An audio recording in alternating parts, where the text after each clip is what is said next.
Pourquoi faire du marketing par courriel? Ça, c'est super important, comme je l'ai dit, pour moi, de vous le faire réaliser parce que même si je vous dis plein d'informations, si vous partez de la rencontre aujourd'hui et vous dites ça sert à quelque chose pour moi, je pense qu'on a manqué notre shot. Écoutez, très rapidement, quand même, 89% des gens utilisent le email tous les jours. Ça fidélise les clients. Donc, ça, c'est des stats qui viennent de ChatGPT, donc très en direct d'aujourd'hui. Donc, les entreprises qui font bien du marketing par courriel voient une augmentation de 33% dans leur rétention client. Ça convertit beaucoup.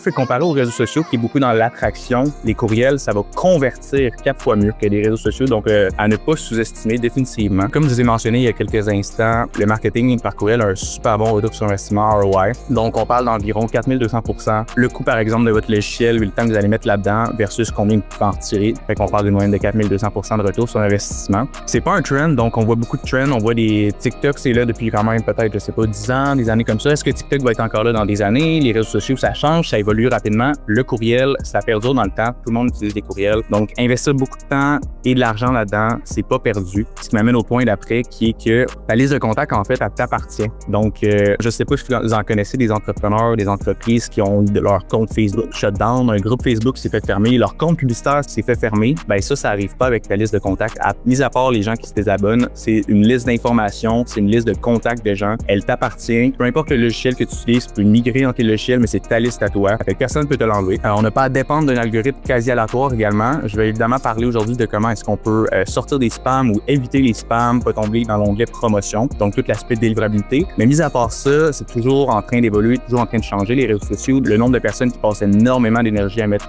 dans leurs réseaux sociaux pour finalement avoir très peu de vues. Les gens ne voient pas leurs posts, ça passe pas dans leur feed, on sait pas exactement comment ça fonctionne. Tandis que quand tu envoies des courriels à ta liste, les gens les reçoivent. Après ça, c'est à toi d'avoir un bon objet, une bonne ligne prévue pour qu'ils l'ouvrent, mais si tu l'envoies, ils le reçoivent. Fait que c'est super important à ce niveau-là. Après ça, je trouvais ça intéressant de mentionner quand même, depuis la COVID, il y a eu une augmentation assez importante des inscriptions aux infolettes. Fait que définitivement, encore une fois, ne pas négliger. Et finalement, si, je sais pas vous êtes un peu dans quelles industries, mais si vous vendez des produits plus chers à étiquette ou vous vendez des programmes en ligne, des offres en ligne également, on parle de des cycles de vente qui sont un peu plus longs, de 3 à 6 mois pour la majorité des acheteurs dans ce type d'industrie-là. Fait que c'est super important de faire du marketing par courriel également pour avoir des touchpoints régulièrement avec ces gens-là.